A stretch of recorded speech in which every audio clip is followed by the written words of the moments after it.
রাদিয়াল্লাহু তাআলা আনহুমাকে যখন বলা হলো, মা আমরা জানতে চাই গো মা, মায়ার নবীজির চরিত্র মোবারকের সম্পর্কে আপনি একটু বর্ণনা করেন। মা আয়েশা বলেন, ওয়া ইন্নাকা লাআলা খুলুকিন আযীম।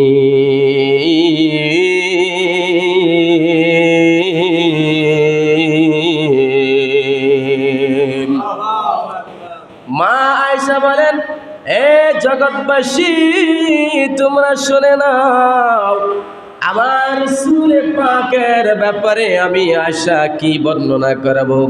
আমার রাসূল পাকের চরিত্র এমন সুন্দর, এমন মর্যাদাবান, দুনিয়ার জমিনের মধ্যে কোরআন শরীফটা যেমন পুত পবিত্র, গোটা কোরআন শরীফটাই হলো আমার নবী পাকের চরিত্র মোবারক। জোরে বলুন সুবহানাল্লাহ।